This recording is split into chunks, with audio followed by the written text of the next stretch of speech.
Assalamualaikum warahmatullahi wabarakatuh. Berjumpa lagi dalam mata kuliah ilmu pengetahuan alam.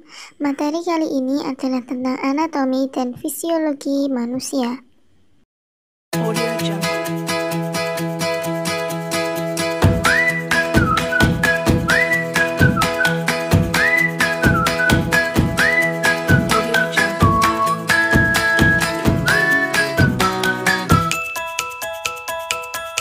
Lanjut ke pembahasan, mari kita mempelajari arti dari anatomi dan fisiologi.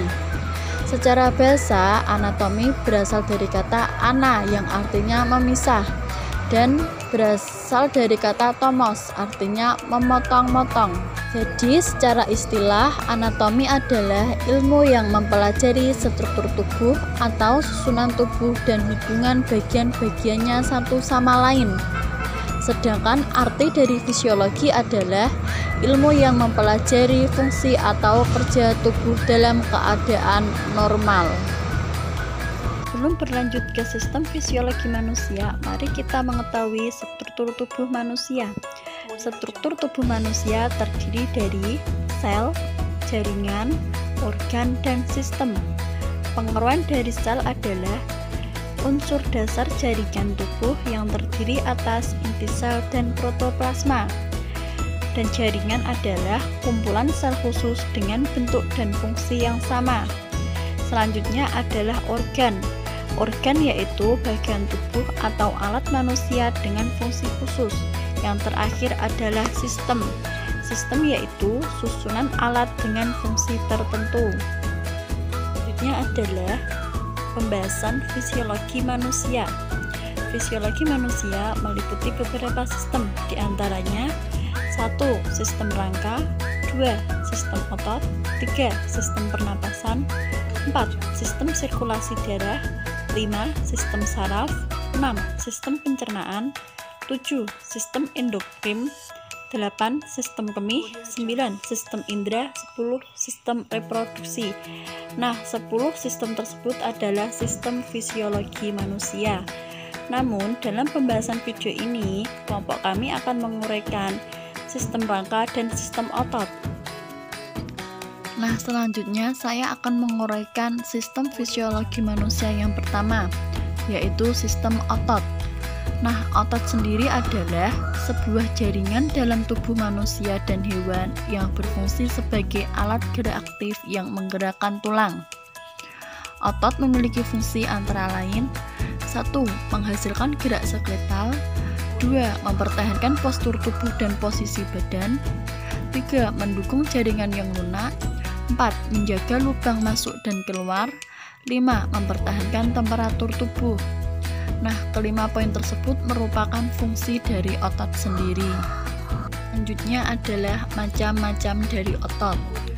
Macam-macam otot terdiri dari 3 otot.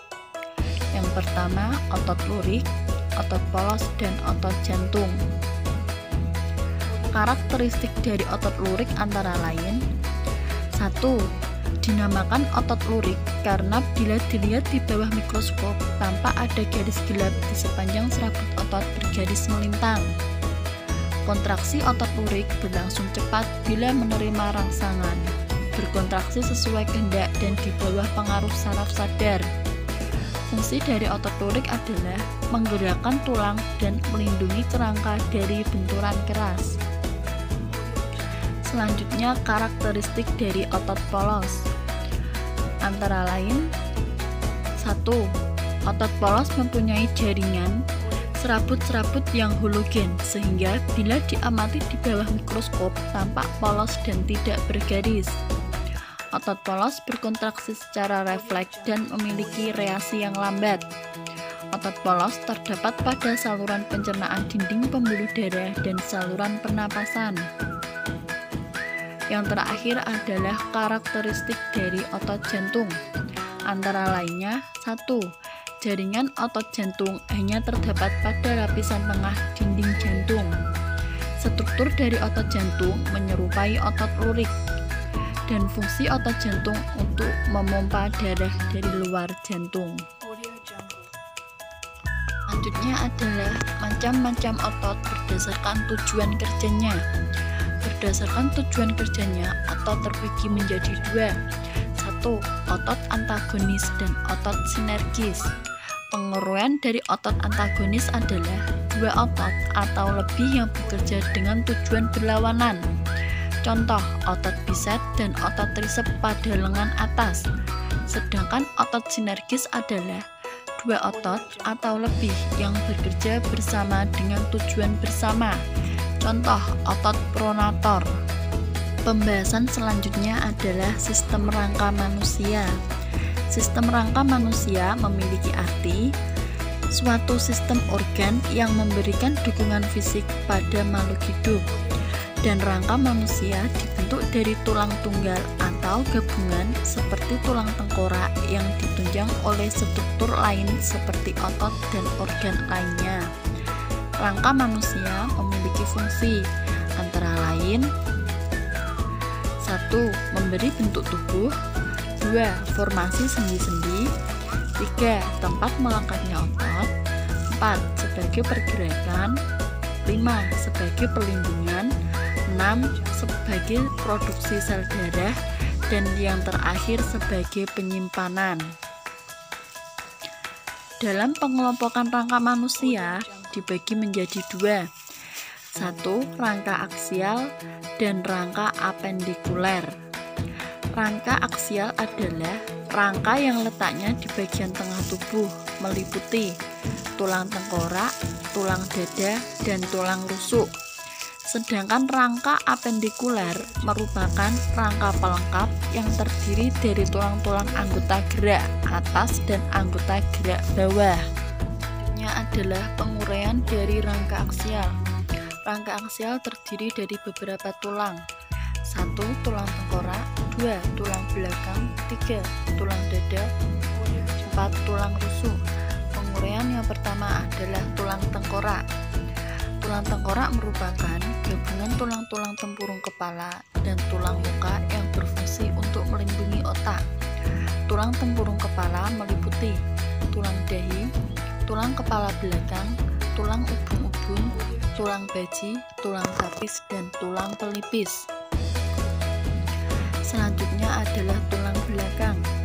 Tulang belakang berada di bagian tengah tubuh yang berfungsi untuk menopang seluruh tubuh, melindungi organ dalam tubuh, serta merupakan tempat pelekatan tulang rusuk.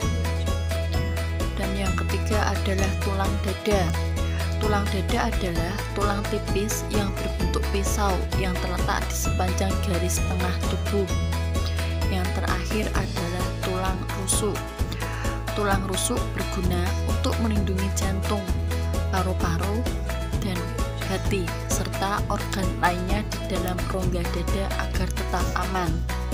Tulang rusuk manusia terdiri dari 12 pasang, yang terdiri dari 7 pasang tulang rusuk sejati, 3 pasang tulang rusuk palsu, dan 2 pasang tulang rusuk melayang. Selanjutnya adalah rangka apendikuler. Rangka apendikuler meliputi 3 tulang. 1. Tulang tangan, 2. Tulang panggul, dan yang ketiga tulang kaki.